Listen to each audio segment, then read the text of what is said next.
ආයුබෝවන් කියලා පිළිගන්නවා ඕගොල්ලෝ හැමෝම. ඔන්න අදත් මම ආවේ අපේ රටට ගොඩක් වැදගත් වෙන කතාවක් අරගෙන. ඒ තමයි කොළඹ බණ්ඩාරනායක ජාත්‍යන්තර ගුවන්තොටුපළේ අලුතෙන් හදන දෙවැනි ටර්මිනල් එක ගැන විස්තරයක්. පහුගිය කාලේ ඉදිකිරීම් නවත්තලා තිබ්බ මේ ව්‍යාපෘතිය වැඩ ආයෙත් පටන් අරගෙන තියෙන්නේ.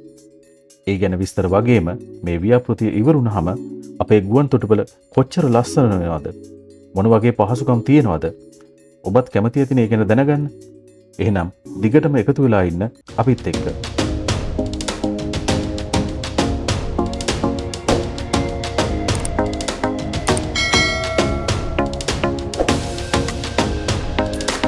අද දවසේ මයින්ඩ්ෆුල් ලංකා මේ වැඩසටහන වෙන්නේ දෙවැනි වතාවටත් ඉදිකිරීම් පටන් ගත්ත බණ්ඩාරනායක ජාත්‍යන්තර ගුවන්තොටුපළේ දෙවැනි මගී පර්යන්තය වෙනුවෙන්.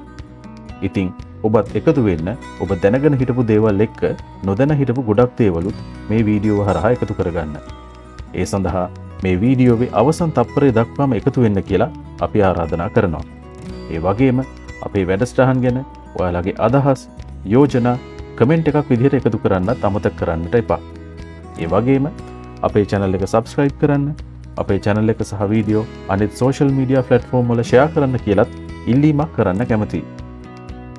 ඔබට මතක ඇතිනේ මීට කලින් අපි කතා කළා මේ අලුත් පර්යන්තය හදන්නේ අපේ ගුවන්තොටුපළේ මගී ධාරිතාව වැඩි කරන්න කියලා. මේකට සල්ලි දුන්නේ ජපාන ජාත්‍යන්තර සහයෝගිතා ඒජන්සිය.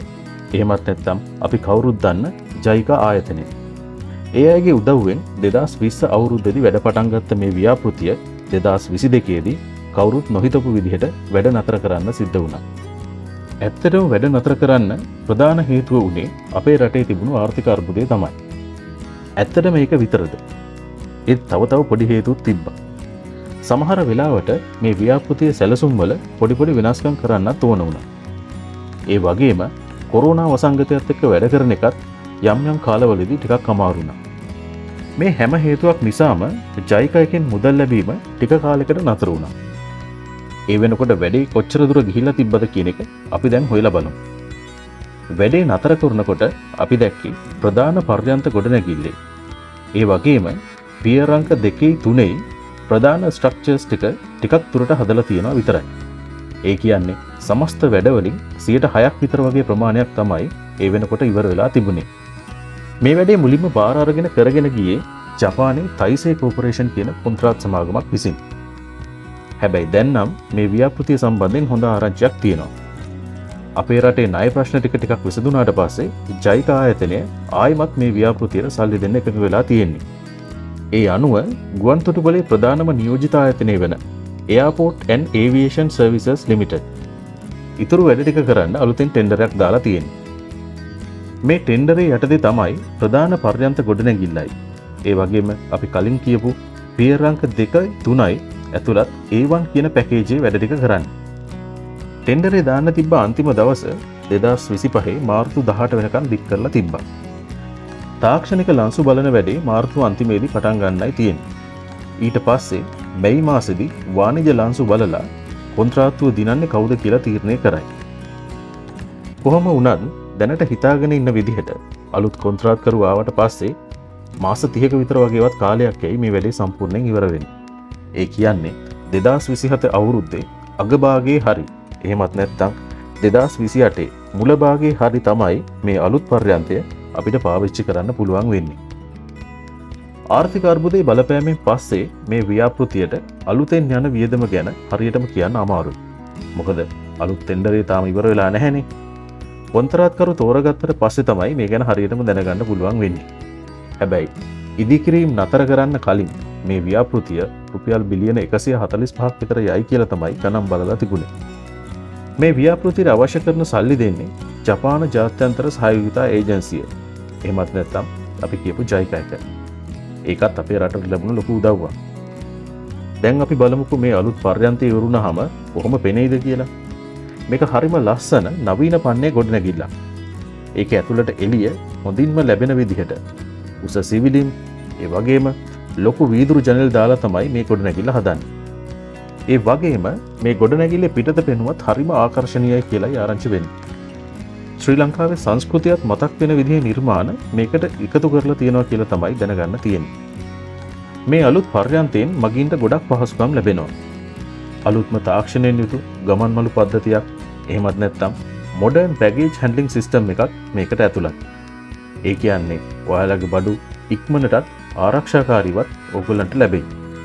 ඊට අමතරව ගුවන් යානාවලට කෙලින්ම යන්න පුළුවන් වෙන විදිහේ ගුවන් පාලම් එහෙමත් නැත්නම් ඒරෝ බ්‍රිජස් ප්‍රමාණිකුත් මේකට ඇතුළත් වෙලා තියෙනවා. ඒ වගේම විවේක ගන්න ඕන කරන විශාල ඉඩ ප්‍රමාණයක් මේ අලුත් ගොඩනැගිල්ලට ඇතුළත්. ඒ වගේම ඔබට අවශ්‍ය බඩු ගන්න විශාල කඩසාප්පු ප්‍රමාණයක්, ඒ වගේම රසවත් කෑම කන්න ඕන කරන විශාල අවන්හල් ප්‍රමාණයකුත් මේ අලුත් පර්යන්තය ඇතුළේ තියෙනවා. පොඩි ළමයින්ට ඇති වෙන්න සෙල්ලම් කරන්න වෙන වෙනම තැන් හදන්න තියෙන්නේ. ඒ වගේම ආබාධිත පුද්ගලයන්ටත් පහසුවෙන් ගමන් කරන්න පුළුවන් විදිහට මේක සැලසුම් කරලා තියෙනවා. ආරක්ෂාව ගැනත් හිතලා අලුත්ම ආරක්ෂක පද්ධති මේකේ සවි වෙනවා. මේ ව්‍යාපෘතිය අවසන් වුණාම අපේ රටට ලැබෙන වාසි ගොඩාක් වැඩි. ප්‍රධානම දේ තමයි ගුවන් තොටුපළට අවුරුද්දකට එන මගීන් සංඛ්‍යාව. දැනට එන්නේ මිලියන 6ක් විතර වගේ ප්‍රමාණයක්නේ.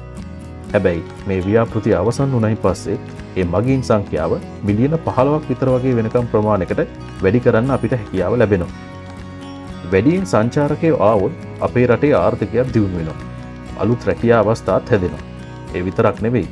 මේ අලුත් ගුවන් තොටුපළ නිසා ශ්‍රී ලංකාව ජාත්‍යන්තර වශයෙන්ුත් ගොඩක් ඉස්සරහට යන්න අවස්ථාවක් ලැබෙනවා.